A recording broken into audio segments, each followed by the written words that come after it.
ధన్యవాదాలు అధ్యక్ష. గవర్నర్ గారి ప్రసంగం నిన్న ఆద్యాంతం వినడం జరిగింది. ప్రభుత్వం కూడా చాలా చాకచక్యంగా చాలా తెలివిగా దాంట్లో విశేషణాలు పర్యాయపదాలు లాంటివి వాడి కొంత ఆ పారాగ్రాఫులు పూర్తించినట్టు కనిపించింది.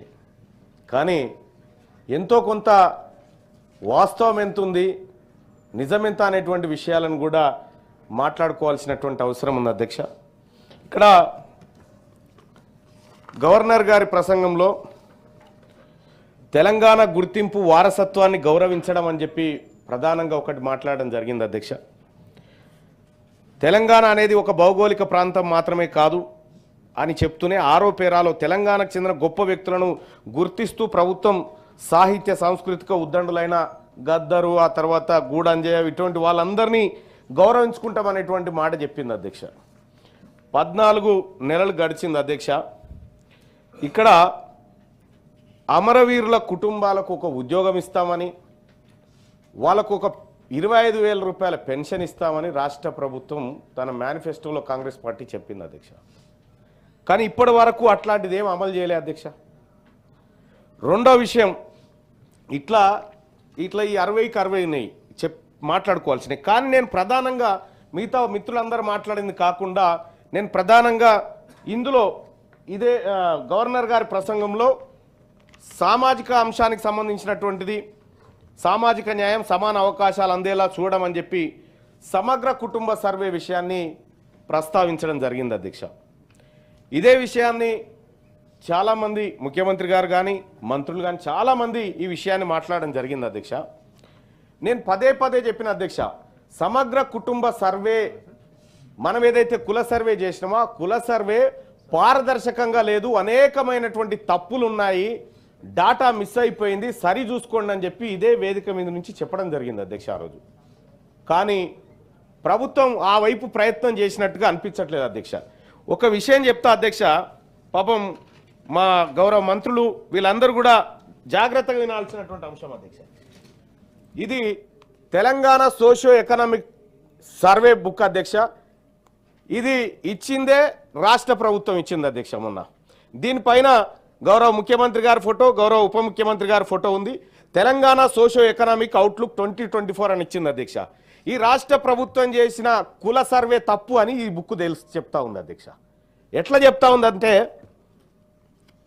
జాగ్రత్తగా గమనిస్తే అధ్యక్ష, మరి వాళ్ళకి ఎవరైనా చెప్పిరా లేదా అనేది కూడా ఇంకా నాకు తెలియదు. కానీ జరిగినటువంటి పొరపాటును సరిదిద్దుకోవాల్సినటువంటి సమయంలో ఆ పని చేయకుండా ఇందులో మ్యాక్రో ఎకనామిక్స్ ట్రెండ్స్ అని చెప్పి ఫస్ట్ ఉంది అధ్యక్ష.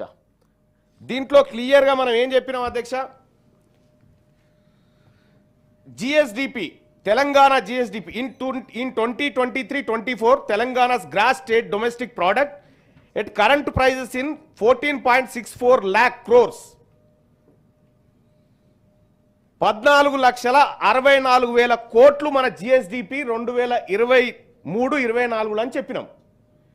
చెప్పి దాని కింద పేరాలోనే చెప్పినాం, in 2023-24 the per capita income at current prices in Telangana 3,47,000 రూపాయలు పర్ క్యాపిటల్ అని ఇందులో చెప్పినాం.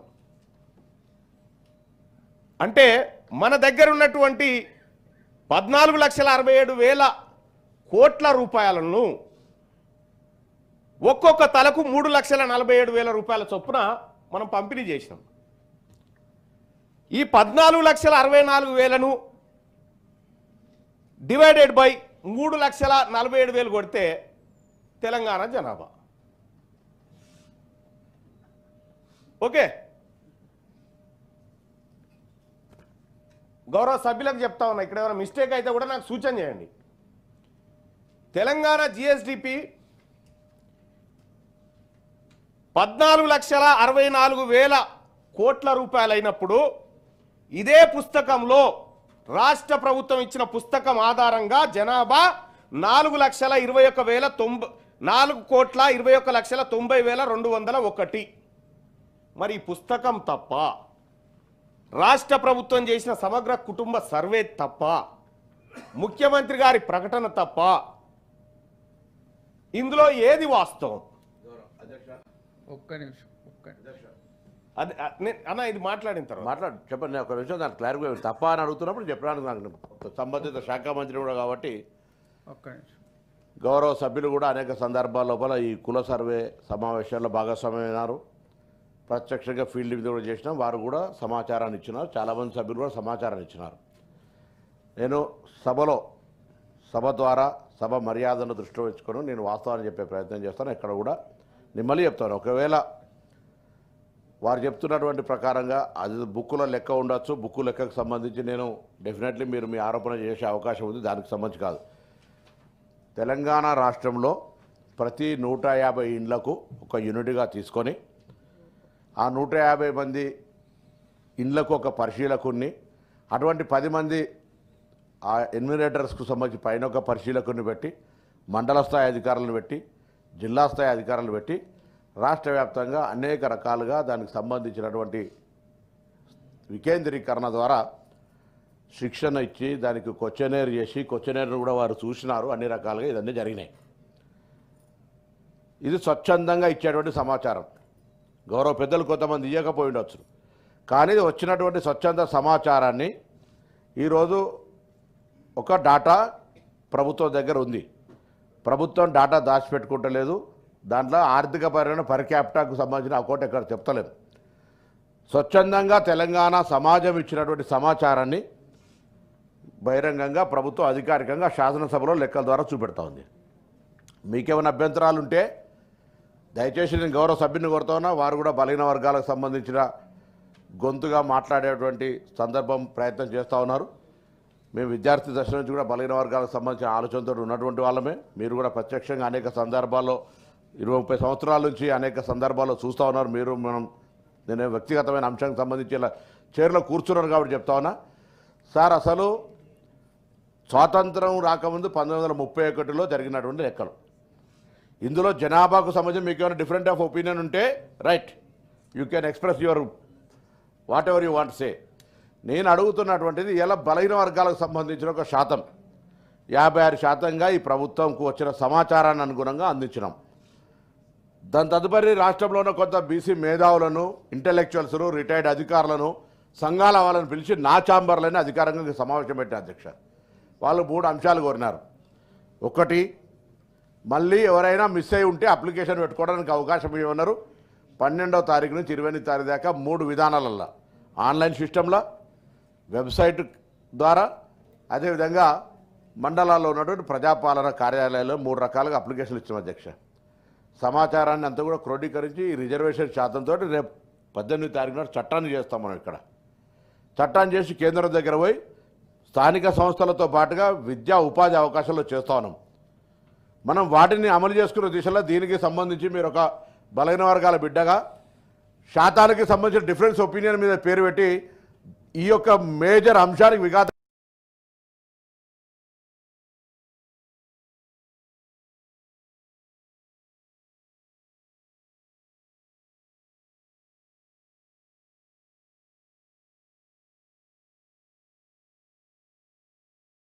ఆఫ్ పొజిషన్స్ ఉన్నా ఒక బేసిక్గా 1931 తర్వాత కులకు సంబంధించిన సమాచారం రాలే. ఇవాళ రాహుల్ గాంధీ గారు దేశవ్యాప్తంగా కులగణన జరగాలంటా ఉన్నారు. ఇవాళ రాజకీయంగా అధికారంలో ఉన్న కేంద్ర పార్టీ అది చేస్తలేదు. ఇవాళ తెలంగాణ ప్రభుత్వం అది చేసింది. ఆ లెక్క రేపు మొత్తం దేశాన్ని రోల్ మోడల్ అయి చట్టమై పార్లమెంటుకి అయిన తర్వాత పార్లమెంట్లో అందరం కలిసి దాన్ని అమలు చేసుకున్నట్టయితే మళ్ళీ రేపు వచ్చిన వాళ్ళు ఇంకెవరన్నా కావచ్చు, ఇంకా పారదర్శకంగా, ఇంకా దీనికంటే పారదర్శకంగా చేస్తారు కావచ్చు, 60% పెరుగుతుంది కావచ్చు, జనాభా 5 కోట్లు అవుతుంది కావచ్చు. అదంతా ఊహాజనితమైనటువంటి దాన్ని పట్టుకొని ఇవాళ ఏదైతే బీసీ రిజర్వేషన్ల కొరకు దయచేసి మళ్ళీ చెప్తా ఉన్నా, బీసీ ఉద్యమకారుడుగా బీసీలకు సంబంధించిన అంశం మీద నేను ఎవరిని కూడా తక్కువ చేసి చూపెట్టే ప్రయత్నం చేస్తలేను. ఇప్పుడు ఏదైనా ప్రారంభం జరిగింది. అసలు ఒక ఇల్లు కట్టుకునే సందర్భంలో పునాది జరుగుతూ ఉంటుంటే పునాదికి సంబంధించిన ఒక బేస్ వేసుకునే సందర్భంలోనే దాని గురించి మనం మాట్లాడితే అసలు ఏమి లేనే లేదు. అక్కడ బేస్ బాగుండాలని ఆ బేస్కు సంబంధించి ఒక సంఖ్య మనం 56% ఉన్నప్పుడు 42%కి చేస్తూ ఉన్నాం. 42% సంబంధించినటువంటి రాజ్యాంగ సవరణ జరగాల్సిన అవసరం ఉంది. ఏ ఈబీసీ కొరకు 10% ఉంటే 50% ఓవర్కమ్ చేసి రాజ్యాంగ సవరణ చేసిరో దాన్ని ఇలా మనం రోల్ మోడల్ తీసుకొని ఎందుకు చేయరని అడగడానికి ప్రయత్నం చేస్తూ ఉన్నాం. అవన్నీ వదిలిపెట్టి మనం దయచేసి వేరే మాట్లాడితే, నేను దానికి సంబంధించిన శాఖ మంత్రిని, నేను అనేక సందర్భాల్లో రివ్యూ చేసిన, ప్రత్యక్షంగా నేను వారి వరంగల్ ఒక సర్వే జరిగే దగ్గర పాల్గొన్నాం, అందరం కూడా సమాచారం ఇచ్చినాం. సమాచారంలో ఏదైనా పొరపాటు ఉంటే గౌరవ సభ్యుడిగా వారు చెప్పేటువంటి హక్కు వారికి ఉంది. కానీ మొత్తం దీనికి సంబంధించినటువంటి ఇంత పెద్ద ప్రక్రియ ప్రత్యక్షంగా నేను పర్యవేక్షణ చేసినటువంటి వ్యక్తిగా దానికి సంబంధించిన ఆరోపణలు చేస్తే పొరపాటు. దయచేసి మళ్ళీ చెప్తాను, 150 మంది ఇండ్లకొకటి స్టిక్కర్ వేసి కొంత హైదరాబాద్లో వారు తెలవాలి తెలుసు. హైదరాబాద్లో ఏమైనా మిగిలింటే హైదరాబాద్లో మిగిలినాయి, వరంగల్లో మిగిలినాయి, కార్పొరేషన్ మున్సిపాలిటీలలో మిగిలినాయి తప్ప అందరూ కూడా గ్రామీణ ప్రాంతాల స్వచ్ఛందంగా వారు సమాచారాన్ని ఇచ్చారు అధ్యక్ష. ఇదేం పర్ క్యాపిటల్కో ఆదాయానికో సంబంధించిన అంశం కాదు. ప్రశ్నలు ఉండొచ్చు, ప్రశ్నలు కూడా వారు చూస్తున్నారు. ఇవాళ ఈ యొక్క సమాచారం ద్వారా రేపు జరిగే సభలో 42% రాజకీయంగా, విద్యాపరంగా, ఉపాధి పరంగా జరిగే ప్రక్రియకు ఎటువంటి ఆటంకం లేకుండా అన్ని రాజకీయ పార్టీలకు నేను ప్రత్యక్షంగా అందరూ కూడా ఓపెన్గా విజ్ఞప్తి చేసినా. ఇప్పుడు కూడా మళ్ళీ స్వయంగా ఒక బలిగిన వర్గాలు వారు కూడా రావాలి, ఎవరైనా అందరూ కూడా వచ్చి రేపు పొద్దున వాళ్ళందరూ రాజకీయ పార్టీలను కలిసి అవకాశం తీసుకోమని అడుగుతాను. కానీ దీని మీద మనం కోటి గంటికలు లెక్క పెట్టేటట్టుగా ఇంకొక రకంగా దయచేసి ఈ అంశానికి సంబంధించి ఎట్లా చేద్దాం, ఇది ఏ ఇబ్బంది రాకుండా ఎట్లా చేద్దాం సలహా చెప్తే పర్వాలే. దీన్ని ఎట్లనైనా మనం అమలు చేసుకోవాలని గట్టి కొట్లాడాలని కోరుతున్నాం వారిని. ఇది 42% ఈ సభలో అమలు చట్టం జరగాలి, కేంద్రం పోదాం, కేంద్రం బరాబరు చేయాలనేటువంటి విధంగా అడగడానికి ప్రయత్నం చేద్దామనే మాటను మీ ద్వారా గౌరవ సభ్యులు విజ్ఞప్తి చేస్తాను. దయచేసి ఇంత పెద్ద ప్రక్రియ 160 కోట్లైనా ఇల్లేం మేము వేరే బట్టిగా బయట ఎవరినో రోడ్డు మీదకి తీసుకెళ్ళి సర్వే కంపలే. 1,00,000 మంది ప్రభుత్వ ఉద్యోగులను చీఫ్ సెక్రటరీ స్థాయి నుంచి గ్రామ స్థాయి దాకా వాడినాం. తప్పకుండా పారదర్శకంగా, ఎక్కడ కూడా చిన్న పొరపాటు లేకుండా, రాజకీయ ప్రమేయం లేకుండా ప్రభుత్వ ఉద్యోగులతోటి గ్రామాల ఈ యొక్క స్వచ్ఛంద సమాచార సేకరణ జరిగింది. దాని ప్రకారంగా 56% వచ్చింది. 56%లో 42% చట్టసభలతో పాటుగా విద్యా ఉపాధి అవకాశాలు ఇచ్చేటువంటి దృఢ సంకల్పంతో స్థానిక సంస్థల ఎన్నికలు కూడా వాయిదేసుకున్నాం అధ్యక్ష. ఈ అమలు జరగాల్సిందే అనేటువంటి ఆలోచనతో పోతున్నటువంటి అంశానికి సహచార బలహీన వర్గాల నాయకుడిగా మద్దతుని ఇవ్వాల్సిందిగా మీ ద్వారా కోరుతా ఉన్నాను. మల్లన్న గారు. రాష్ట్ర ప్రభుత్వం మరి ముఖ్యంగా కాంగ్రెస్ పార్టీ తన మేనిఫెస్టోలో పెట్టినట్టుగా కామారెడ్డి డిక్లరేషన్లో 42% రిజర్వేషన్ ఇస్తా అనేటువంటి ఒక మాట చెప్పడం జరిగింది. ఆ మాట మమ్మల్ని అందరిని ఆకర్షించింది అధ్యక్ష. 42% రిజర్వేషన్ కులగణన అనేటువంటి మాట మాలాంటి వాళ్ళని ఆకర్షించి కాంగ్రెస్ పార్టీలోకి చేరడం జరిగింది అధ్యక్ష. గౌరవ మంత్రి గారు చెప్పినట్టుగా 42% తీసుకోవడానికి, దానికోసం రాష్ట్ర ప్రభుత్వంతో కలిసి పోరాడడానికి మేము సిద్ధంగా ఉన్నాం అధ్యక్ష. కానీ మా ఆవేదన తాత్కాలికమైంది కాదు అధ్యక్ష. ఇది ఎందుకు చెప్తా ఉన్నంటే అధ్యక్ష, ఇప్పుడు మంత్రి గారే చెప్పారు 150 ఇండ్లకు ఒక క్లస్టర్గా డివిజన్ చేసి మనం రాష్ట్రంలో సర్వే చేసినామని చెప్పి చెప్తా ఉన్నాం అధ్యక్ష. ఎస్, మంత్రి గారు చెప్పిన మాటే ముఖ్యమంత్రి గారు కూడా చెప్పిండు అధ్యక్ష. 94,643 క్లస్టర్లుగా విభజించినామని చెప్పిండు అధ్యక్ష. ఈ 150 ఇంటూ 94,643 కొడితే 1,41,000 ఇండ్లు వస్తున్నాయి. 1,41,00,000 ఏది 1,41,00,000 ఇండ్లు వస్తున్నాయి అధ్యక్ష. మరి మేబీ కావచ్చు, నేను కాదంటలేను. కానీ ఈ క్లస్టర్ల విభజన కానీ లేకపోతే మనం చేసినటువంటి కార్యక్రమంలో నేను గతంలో పదే ఇప్పుడు కూడా చెప్తా ఉన్నా, ఏమైనా పొరపాటు ఉంటే సరి చేసుకోవడానికి ఛాన్స్ ఉంది. ఎందుకంటే ఇంకా మనం లెక్కలు బయట పెట్టలే కాబట్టి. రెండో విషయం ఏంటంటే అధ్యక్ష, ఇది ఎందుకు చెప్తా ఉన్నాను మరి మళ్ళన్న ఈ 42% తీసుకోవచ్చుగా చెప్పింది అదంటే కాదు అధ్యక్ష.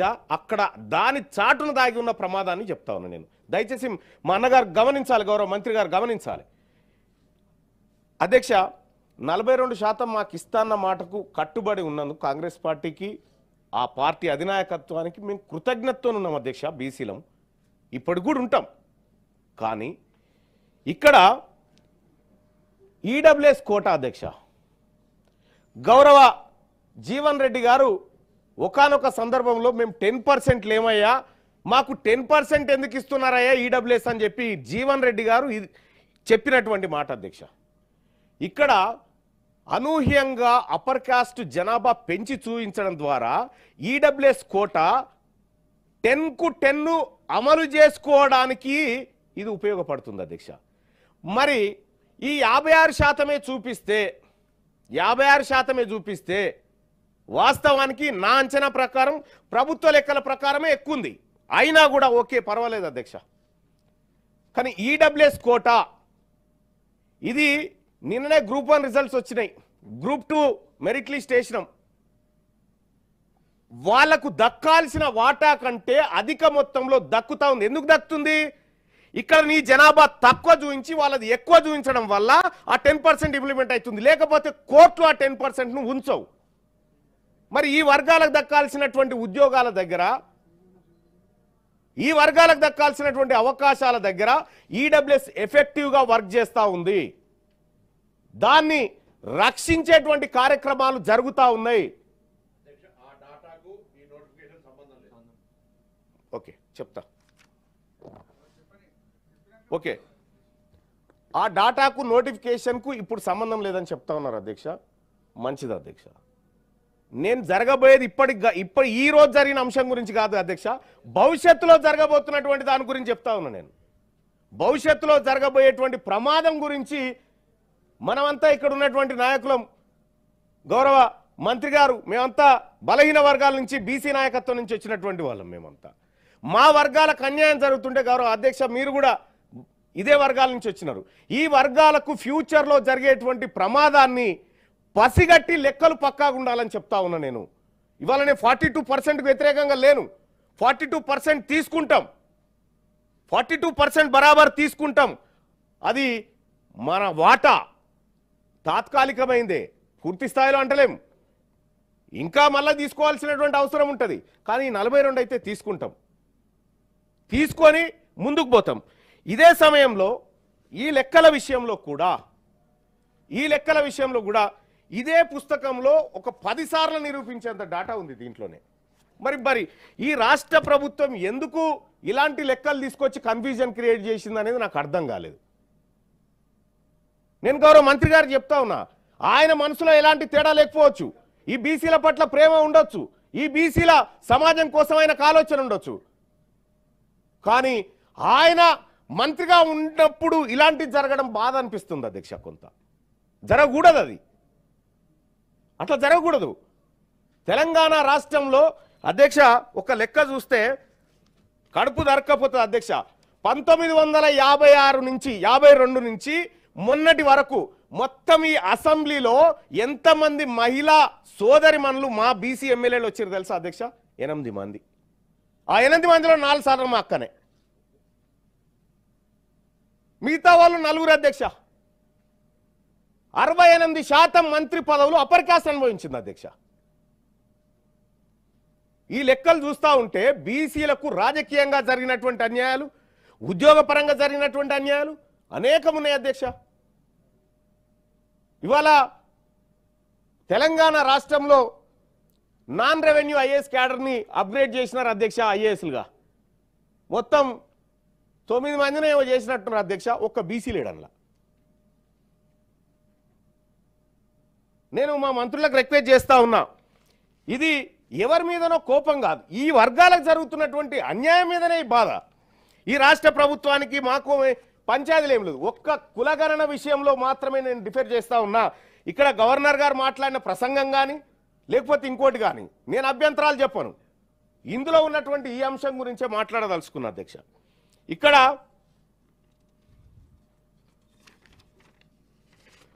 అధ్యక్ష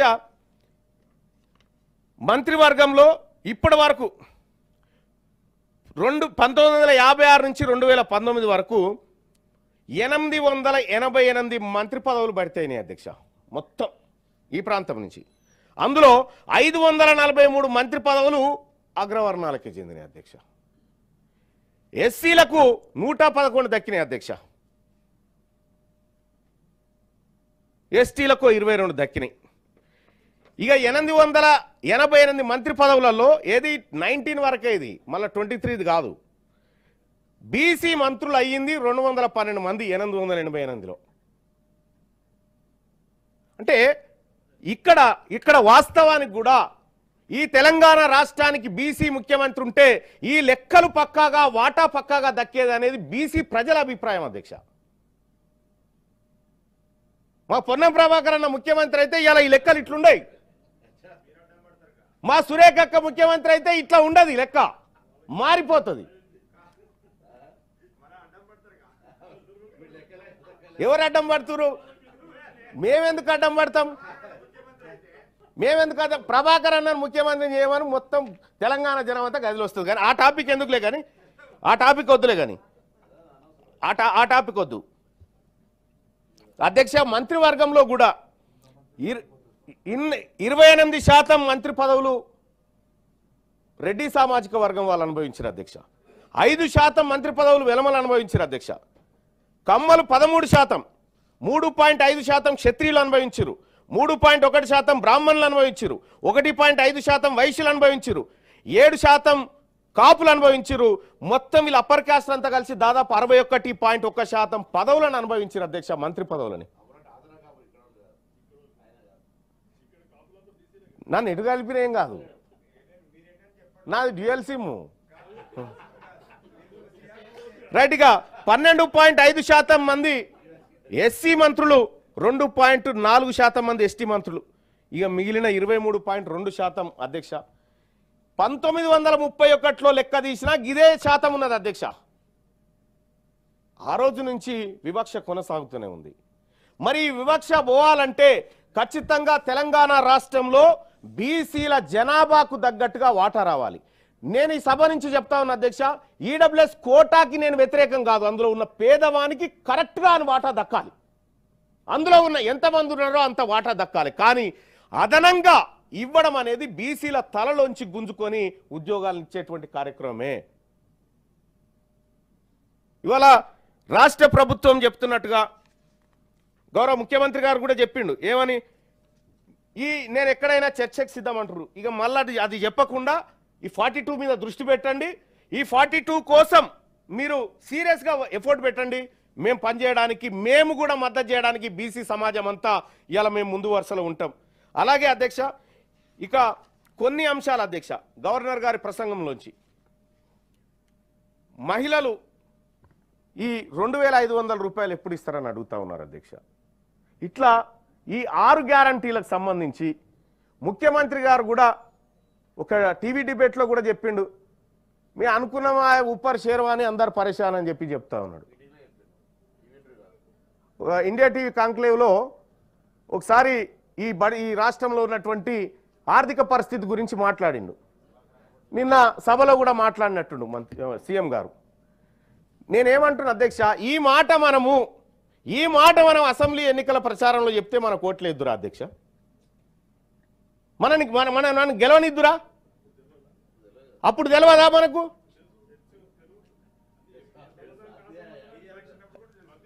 నేనేమంటున్నా అధ్యక్ష, ప్రజలు ఆశపడతారు అధ్యక్ష.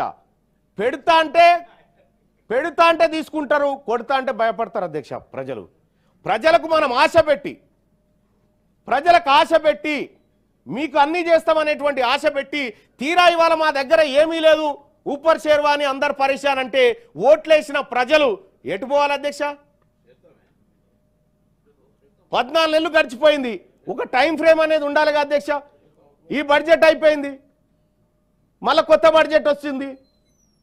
ఈసారైనా గౌరవ మంత్రి గారు చెప్తాను, పోయినసారి 9000 కోట్లు ఏదో బీసీల బడ్జెట్ అని పెట్టి ఎంతవరకు ఖర్చు పెట్టారో తెలియదు. కానీ ఇప్పుడు చెప్తా ఉన్నా, మనం కాంగ్రెస్ పార్టీ మేనిఫెస్టోలో పెట్టుకున్నాం, బీసీల కోసం ప్రతి ఏడాది బడ్జెట్లో 20,000 కోట్లు పెడతామని చెప్పి చెప్పుకున్నాం. ఇందులో ఈసారి 20,000 కోట్లు సాధించమని చెప్పి మంత్రి గారిని రిక్వెస్ట్ చేస్తా ఉన్నా. అలాగే కామారెడ్డి డిక్లరేషన్ గురించి అధ్యక్ష, కామారెడ్డిలో బీసీ డిక్లరేషన్ పెట్టడం జరిగింది. ఆ బీసీ డిక్లరేషన్లో అధ్యక్ష బీసీలకు అనేకమైనటువంటి వరాలు ప్రకటించారు. 42% రిజర్వేషన్, ఇందులో కాంట్రాక్టులలో బీసీ కాంట్రాక్టర్లకు ఇస్తా అని చెప్పారు అధ్యక్ష.